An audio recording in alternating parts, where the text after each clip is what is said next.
Para pelaku usaha di Indonesia mungkin saat ini sedang khawatir. Pertama, Presiden Prabowo menunjuk Haikal Hasan sebagai Ketua Badan Pelaksana Jaminan Produk Halal BPJPH. BPJPH ini adalah lembaga yang punya peran sentral dalam urusan sertifikat halal di Indonesia.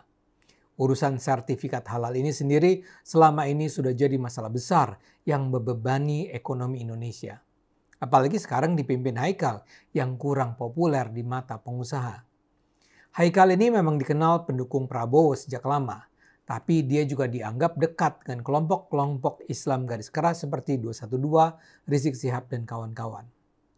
Kedua, Haikal semakin bikin khawatir karena begitu dilantik menjadi ketua BPJPH, dia langsung bilang bahwa semua produk yang diperjualbelikan di Indonesia ini harus memperoleh sertifikat halal. Catat ya, bukan cuma makanan dan minuman yang harus dapat sertifikat halal menurut Haikal, tapi semua produk yang diperjualbelikan. Lebih lanjut, melalui media sosial, Haikal mengultimatum para pengusaha untuk mengurus sertifikat halal mulai Oktober 2024. Hal tersebut mengacu pada Undang-Undang Nomor 33 Tahun 2014 tentang jaminan produk halal. Haikal bahkan mengatakan akan mencabut izin usaha bila pengusaha tidak mengurus sertifikasi halal produk yang diperdagangkan. Produk-produk yang tidak bersertifikat halal akan ditarik dari peredaran, katanya. Masyarakat dapat melapor jika menemukan produk yang belum memiliki sertifikasi halal. Sudah ada sih yang mengomentarinya. Mantan Menko Polhukam Mahfud MD misalnya sudah mengkritik Haikal. Menurut Mahfud, pernyataan Haikal itu tidak tepat. Penjelasan pemerintah tentang sertifikasi ini salah, kata Mahfud melalui Twitter X-nya. Masa semua yang diperjualbelikan harus pakai sertifikat halal? Bagaimana kalau beli kambing, ayam, laptop, buku, dan lain-lain, tanyanya. Tapi pertanyaannya, benarkah Haikal salah? Benarkah produk semacam laptop tidak perlu sertifikat halal? Saya ingin ingatkan, jangan-jangan Haikal yang benar. Bukankah kita selama ini sudah mendengar ada kulkas halal, mesin cuci halal, atau deterjen halal, atau shampoo halal? Jangan-jangan Haikal justru yang benar. Sementara Mahfud berlebihan menganggap di Indonesia ini tidak mungkin ada peraturan setidak masuk akal itu. Seperti saya katakan, di Indonesia aturan soal sertifikat halal ini diatur oleh Undang-Undang Nomor 33 Tahun 2014 tentang jaminan produk halal. Undang-undang ini keluar sebelum Presiden Jokowi berkuasa. Saya sejak lama peduli dan menolak undang-undang ini. Ini bukan cuma soal ketidakmasukakalan, tapi pengalaman selama ini menunjukkan undang-undang ini membebani biaya tinggi, mempersulit birokrasi, dan menjadi sumber korupsi. Apalagi undang-undang ini menetapkan bahwa yang harus memperoleh sertifikat halal bukanlah cuma makanan dan minuman. Menurut undang-undang, ada 6 jenis produk yang harus memperoleh sertifikat halal. Pertama, makanan dan minuman, baik yang diproduksi secara industri maupun tradisional. Kedua, produk olahan termasuk makanan olahan, snack, dan minuman kemasan. Ketiga, obat-obatan. Keempat, kosmetik. Kelima, bahan baku yang digunakan dalam proses produksi makanan dan minuman seperti bahan tambahan pangan. Dan terakhir adalah produk non-makanan. Jadi dalam undang-undang itu memang disebut yang diwajibkan punya sertifikat halal antara lain adalah produk non-makanan. Dengan kata lain, ya semua produk harus memperoleh sertifikat halal. Dan sepanjang yang saya tahu, pasal tentang jenis-jenis produk itu tidak pernah dihapus atau diubah sampai sekarang. Buat saya, undang-undang ini memang bermasalah sejak kelahirannya. Tapi efeknya terhadap produk non-makanan belum terlalu terasa karena undang-undang ini sebenarnya memberi kesempatan penundaan pemberlakuan sertifikat halal selama 10 tahun. Jadi seharusnya baru harus dijalankan secara konsisten pada Oktober 2024 ini. Tapi saya baru saja baca di majalah Tempo bahwa 3 hari sebelum Jokowi turun dari kursi kepresidenan, ada keputusan pemerintah yang menetapkan penundaan lagi sampai Oktober 2026.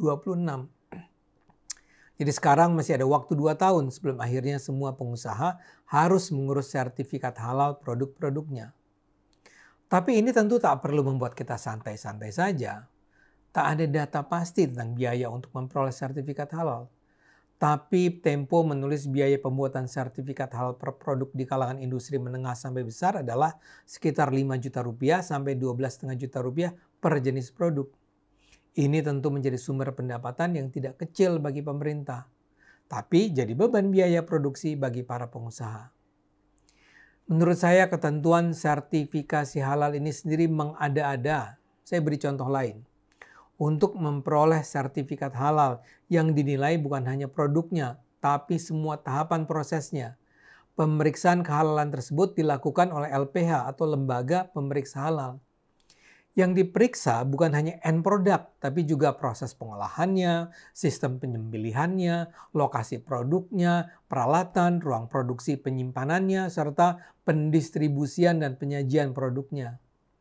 Jadi bahkan sapi atau ayam atau kambing bisa saja dinyatakan tidak halal kalau tidak disembelih sesuai dengan syariat. Apa yang dimaksud dengan sesuai syariat? Ya disembelih dengan mengucapkan bismillah. Proses ini akibatnya jauh lebih rumit dibandingkan dengan negara-negara lain, termasuk negara-negara Islam sendiri. Majalah Tempo juga mengabarkan bahwa urusan sertifikasi halal ini rawan korupsi. Dan yang menjadi korban bukan cuma perusahaan dalam negeri, tapi juga luar negeri. Lembaga halal di Australia misalnya kedapatan mengirim 4,2 miliar rupiah ke rekening yayasan milik petinggi MUI agar produknya memperoleh sertifikat halal di Indonesia.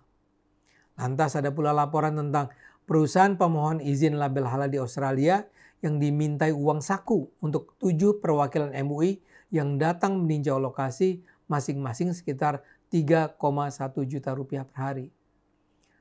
Bahkan saat mereka pulang, perusahaan masih memberi sangu sekitar 269 juta rupiah buat para perwakilan MUI itu. Memalukan sekali. Karena itu menurut saya seharusnya yang jadi soal bukanlah Haikal Hasannya. Yang bermasalah adalah undang-undang itu sendiri. Undang-undang ini sama sekali tidak diperlukan di Indonesia. Kalaulah memang diperlukan adanya perlindungan terhadap konsumen, yang lebih relevan dikembangkan adalah peringatan tentang muatan yang haram dikonsumsi umat Islam. Ini seperti peringatan bahwa rokok dapat menyebabkan kanker, atau peringatan dalam kemasan obat-obatan bahwa produk tersebut mengandung muatan tertentu yang membahayakan pengguna yang mengidap penyakit tertentu. Jadi misalnya perusahaan yang mengeluarkan produk yang mengandung muatan babi, ya wajibkan saja perusahaan tersebut memberikan peringatan bahwa produk tersebut mengandung daging babi.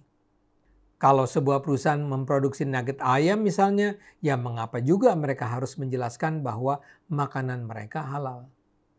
Dan definisi halal yang diterapkan undang-undang tersebut jelas mengada-ada. Yang dilarang dalam Islam adalah memakan daging babi. Jadi babi sebagai makananlah yang dilarang. Kalau begitu apa urusannya obat-obatan atau kosmetik atau produk non-pangan lainnya diperiksa juga kehalalannya. Bahkan kenapa juga yang diperiksa mencakup proses pengolahannya, lokasi produknya, peralatan, ruang produksi, penyimpanan, serta pendistribusian dan penyajian produknya. Kenapa harus dibuat birokrasi yang panjang dan berbelit? Presiden Prabowo sendiri dalam sidang perdana kabinetnya menyatakan birokrasi pemerintah Indonesia sering mempersulit, bukan mempermudah keperluan rakyat. Bahkan ada yang mengatakan kalau bisa dibikin sulit, kenapa dibikin mudah tambahnya. Presiden nampaknya perlu sungguh-sungguh menunjukkan bahwa dia memang akan melawan birokratisasi berbelit di Indonesia. Namun dalam hal sertifikasi halal ini, Presiden tidak dapat melakukannya sendiri. Pemerintah harus bersama-sama DPR meninjau ulang undang-undang yang menjadi beban yang sangat mengganggu ekonomi Indonesia. Undang-undang jaminan produk halal bukan saja tidak bermanfaat, tapi juga menjadi sumber korupsi, sumber kerumitan perizinan, dan mencederai nilai-nilai agama Islam. Ayo gunakan akal sehat, karena hanya kalau kita gunakan akal sehat, Indonesia akan selamat.